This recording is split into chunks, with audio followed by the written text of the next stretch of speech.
Olá, eu sou Tânia Barros. Seja bem-vindo a mais uma história no canal Loucos por Biografias. E se você é novo por aqui, convido você a conhecer as histórias que já existem no canal e a se inscrever para conhecer as próximas também. E se gostar desse vídeo, deixe seu like, seu comentário, 5 estrelas no Spotify, porque isso ajuda o canal a crescer. Agora vamos lá, senta aqui, lá vem história.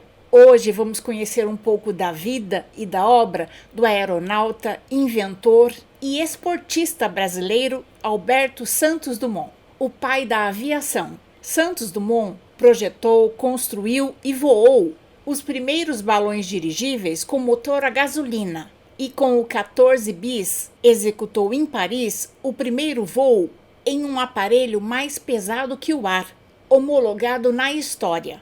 Em 1908, Santos Dumont construiu o Demoiselle, cujo desenho serviria de modelo a todos os projetistas que se seguiram. Tudo nela era obra de Dumont, inclusive o motor.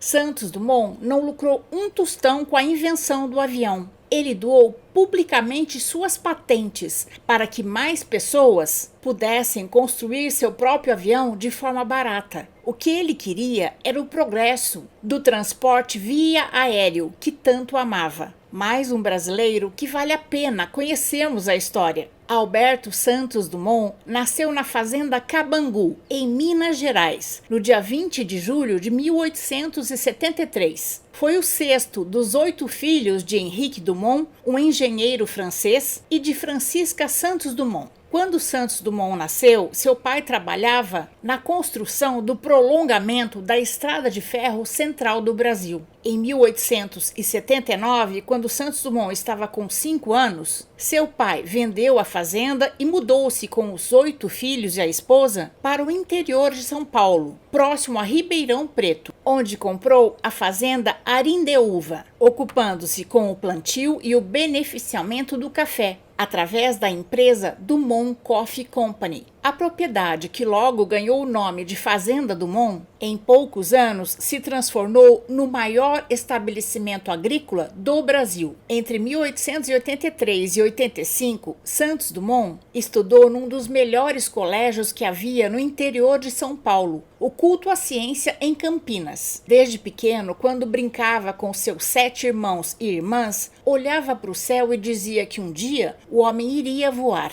Passou a adolescência observando os pássaros e estudando sua constituição física. Tinha verdadeira paixão por máquinas. Ficava horas lendo histórias fantásticas como as obras de Júlio Verne. Os submarinos, os balões, os transatlânticos o encantavam. A fazenda Arindeúva era tão grande que tinha sua própria estrada de ferro, com mais de 60 quilômetros de trilhos. O jovem Alberto herdou do pai o interesse por mecânica e gostava de tomar o lugar do maquinista que puxava os vagões cheios de sacas de café, mas a velocidade realizável em terra não o satisfazia. Quando Dumont estava com 18 anos, seu pai sofreu um acidente na fazenda e ficou hemiplégico. Então, Dumont e sua família foram para a Europa em busca de um tratamento para o pai. Passaram alguns meses na Inglaterra e depois seguiram para a França, onde o jovem Alberto escalou o Monte Branco, a mais alta montanha dos Alpes da União Europeia. Nessa aventura, a quase 5.000 metros de altura, gostou da sensação de sentir-se nas alturas. No final do século XIX, o motor a gasolina era a sensação das exposições na França. Alberto ficou fascinado, porque sempre se interessou por mecanismos. No ano seguinte, sua família retornou para a Europa para continuar o tratamento do pai. E Alberto decidiu aplicar suas ideias. Passou a estudar com o professor Garcia, que ensinou física e conceitos de engenharia. Voltando ao Brasil, seu pai o emancipou e lhe deu títulos de renda e ações que lhe permitiram financiar suas experiências e aprender tudo sobre motores a explosão. Aos 24 anos, independente e herdeiro de uma imensa fortuna, chegou a Paris e aprofundou-se nos estudos, principalmente em mecânica e no motor a combustão. Dumont era um homem pequeno, com cerca de 1,5 m e 50 quilos. Isso facilitava a fabricação dos seus inventos, que não precisavam ser tão grandes. Seu primeiro balão, o Brasil, foi construído exclusivamente para o seu uso pessoal. Pesava apenas 15 quilos e dependia do vento para se mover.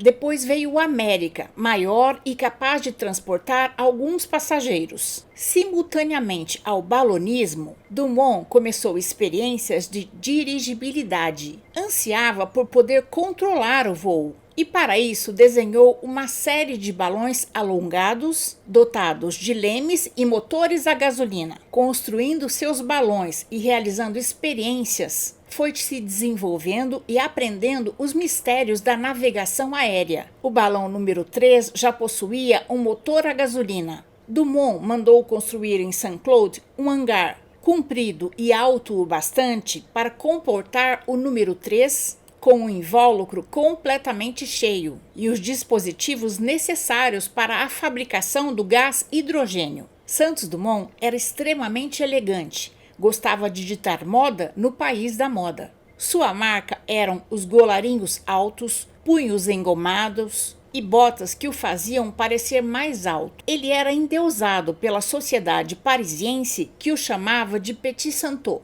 Em sua casa, mandou construir mesas e cadeiras bem altas, para que seus convidados tivessem a sensação de como é estar nas alturas. Em 1900, o milionário judeu Deutsch-Lamer, magnata do petróleo, que vislumbrava nos dirigíveis motorizados o nascimento de uma nova indústria, lançou um desafio aos construtores de dirigíveis. Aquele que conseguir partir do campo de Saint-Cloud, dar a volta na Torre Eiffel e voltar ao ponto de partida em 30 minutos, ganhará 100 mil francos. O desafio ficou conhecido na imprensa como Prêmio Deutsch. Santos Dumont tentou se preparar com o dirigível número 4 para o desafio, mas sua saúde mudou seus planos. Após algumas saídas de prática no ano seguinte, Santos Dumont disputou com o número 5 o Prêmio Deutsch pela primeira vez. Cumpriu o trajeto exigido, mas ultrapassou em 10 minutos o tempo estipulado para a prova. No dia 8 do mês seguinte, tentou novamente o prêmio com o dirigível número 5. Acabou por chocar a aeronave contra um prédio e caiu sobre o telhado do Hotel Trocadero. Esse foi um dos acidentes mais graves que sofreu. Além das lesões, Dumont foi obrigado a pagar uma multa de 150 francos pelos prejuízos causados ao prédio. Em agosto, recebeu da ex-princesa Isabel uma medalha de São Bento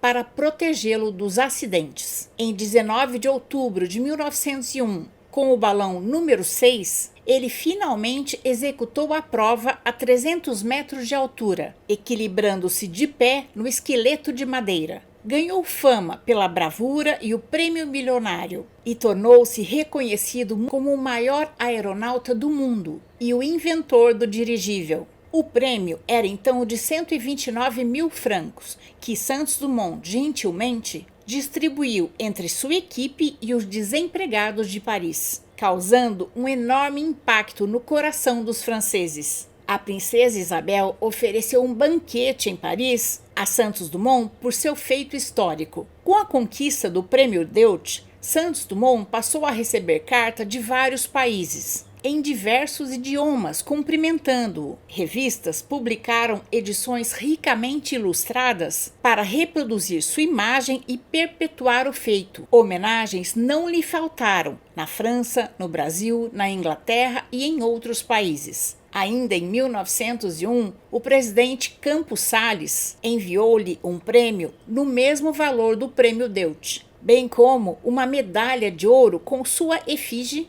e uma alusão a Camões, por céus nunca dantes navegados. Em janeiro de 1902, o príncipe de Mônaco, Alberto I, lhe fez um convite irrecusável. Para que continuasse suas experiências no Principado, ele lhe daria o hangar novo e tudo mais que Santos Dumont precisasse para seu conforto e segurança. Dias depois, as pessoas se assustaram ao ver as águas do mar da Côte d'Azur vermelha. As águas foram poluídas acidentalmente com o hidrogênio de um dos balões de Dumont. No dia 4 de abril de 1902, Santos Dumont escreveu uma carta de agradecimento ao povo francês e à imprensa, informando que pretendia continuar os seus experimentos nos Estados Unidos. Dumont desembarcou em Nova York e foi visitar os laboratórios do inventor da lâmpada, Thomas Alva Edison. Em Washington, na Casa Branca, foi recebido pelo presidente Theodore Roosevelt. Ainda em 1902, Santos Dumont foi surpreendido com a notícia do suicídio de sua mãe. Após um período de luto, ele voltou para a Europa e passou a se dedicar à construção dos novos modelos de dirigíveis, cada um para uma finalidade específica. O balão número 7 foi projetado para a corrida, mas não chegou a competir porque não teve concorrente. O 8 foi uma cópia do 6, que foi encomendada por um colecionador dos Estados Unidos chamado Boyce. O 9 era um dirigível de passeio, no qual Santos Dumont fez vários passeios cruzando os céus de Paris. Ele descia perto dos cafés, tomava café, brincava com a multidão que se aproximava dele e subia novamente. Os parisienses o amavam. Esse dirigível também foi vendido para o Sr. Boyce. O número 10, o maior de todos, foi denominado dirigível ônibus e acabou sendo comprado em 1904 por um norte-americano desconhecido. Em um jantar no Maxim's, em Paris, Santos Dumont pediu a um amigo, Louis Cartier, que fizesse um relógio que ele pudesse atar ao pulso para cronometrar seus voos, deixando as mãos livres para pilotar. Em 1904, Louis Cartier criou o primeiro relógio de pulso para Santos Dumont. 7 anos depois, resolveu comercializá-lo. O relógio foi batizado com o nome de Santos Dumont. Ainda em 1904, Santos Dumont publicou seu livro, Dazzler, no qual ele narra detalhes de sua vida e dos balões e dirigíveis que construiu. Em outubro de 1904, o milionário Ernest Archacon divulgou que concederia 3.000 francos para quem voasse 25 metros. Pouca coisa que ele pedia era inédita. Inventores em outros países já haviam cumprido e até superado algumas das metas requeridas. Na Alemanha, Otto Lilienthal, e nos Estados Unidos, os irmãos Wright. O prêmio instigou Dumont, que se inscreveu no prêmio Deutsch-Archecon em 1906 e passou a estudar soluções para o mais pesado que o ar. O 14 bis, ou ave de rapina, era inicialmente constituído por um aeroplano unido ao balão 14, em testes feitos por Santos Dumont. Daí o nome 14 bis, ou seja, 14 de novo. Em agosto de 1906, o 14 bis foi finalmente testado sem estar acoplado ao balão. Em setembro, foi instalado nele um motor náutico de 50 cavalos vapor.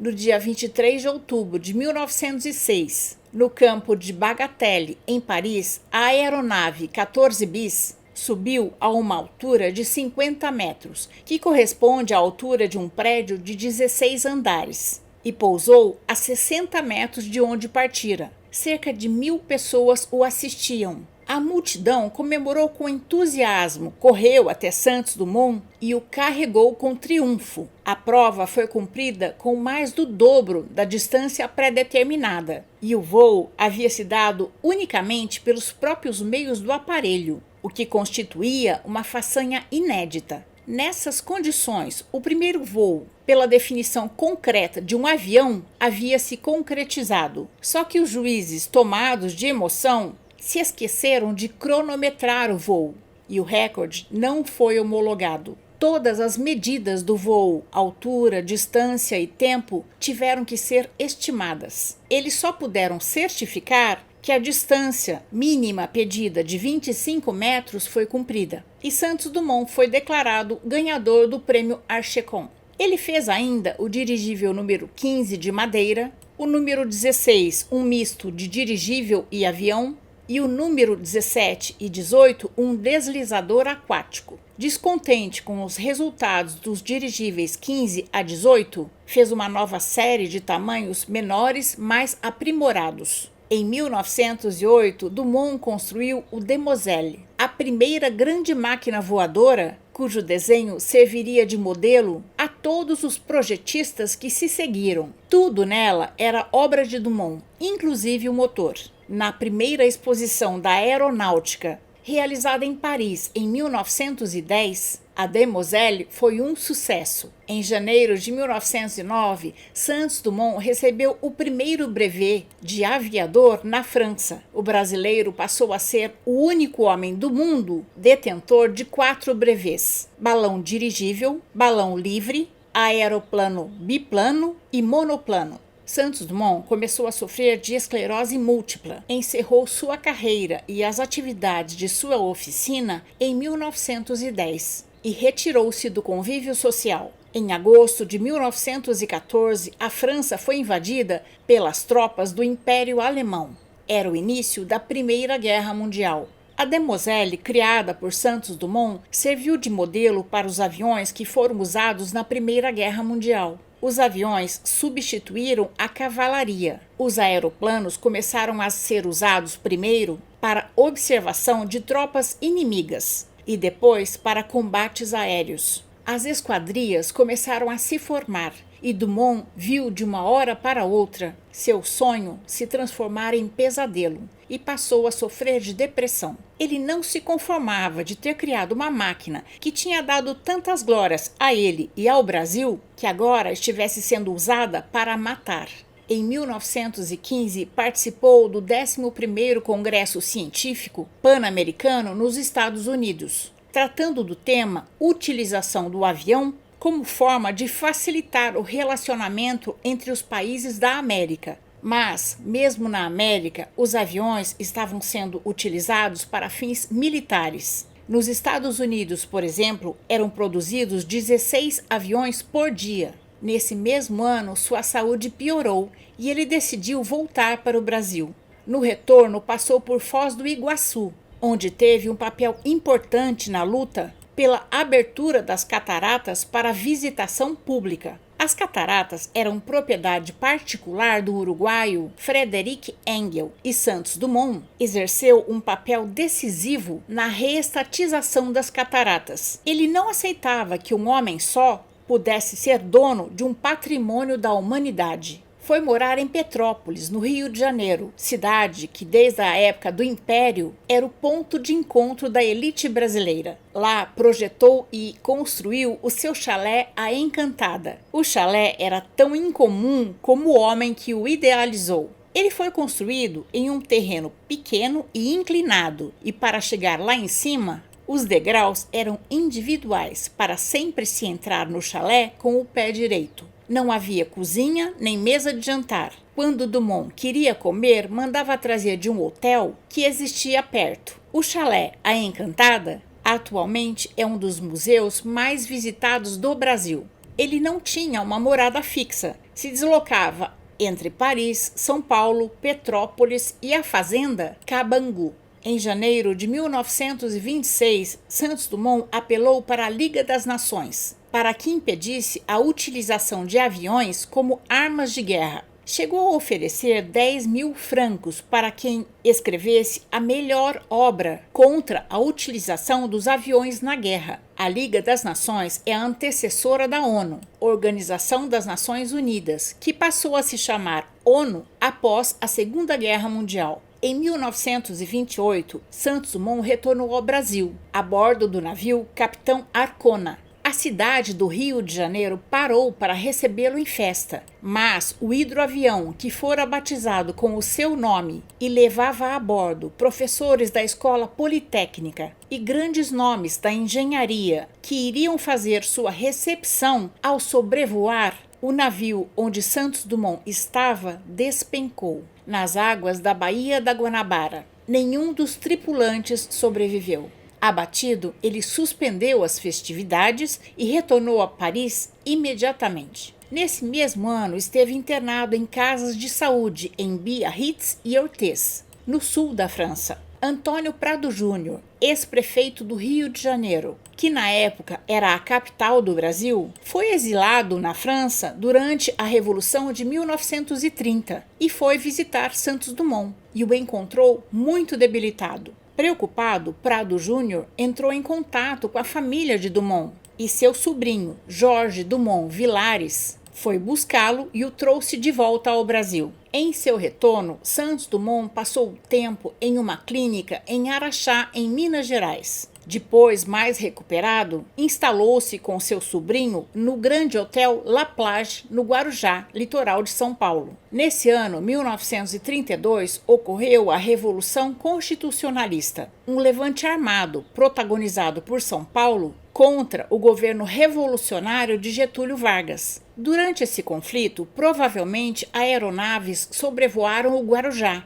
e a visão de aviões em combate pode ter desencadeado uma profunda depressão em Santos Dumont, porque nesse dia, aproveitando-se da ausência do sobrinho, Santos Dumont, aos 59 anos, se suicidou. Os médicos legistas Roberto Catunda e Ângelo Esmolari, que assinaram o seu atestado de óbito, registraram a morte como um ataque cardíaco, mas as camareiras que acharam o corpo disseram que Santos Dumont havia se enforcado com uma gravata. Dumont não deixou descendência nem nota de suicídio. O médico Walter Aberfeld removeu secretamente o coração de Santos Dumont e o preservou em formol por 12 anos em segredo. Após esses anos, ele quis devolver o coração à família de Dumont, que não aceitou. O médico, então, doou o coração de Santos Dumont ao governo brasileiro. Hoje, o coração de Alberto Santos Dumont está exposto no Museu da Aeronáutica do Rio de Janeiro. Santos Dumont encurtou distâncias, aproximou o mundo e deu muitas glórias ao Brasil. E essa é a nossa história de hoje. Eu espero ter contribuído para que seu dia seja bom. Se você gostou, deixe seu joinha, 5 estrelas no Spotify, faça seu comentário, compartilhe esse conhecimento com outras pessoas. E se puder, apoie o canal no Catarse. Mas antes de terminar, eu quero agradecer aos membros e apoiadores deste canal. E se você também quiser e puder apoiar o canal, você pode se tornar membro do canal no YouTube ou pelo projeto do canal no Catarse. O link do projeto está na descrição da biografia, tanto no YouTube quanto no Spotify. O canal Loucos por Biografias traz novas histórias todos os sábados às 14 horas. Até a próxima história!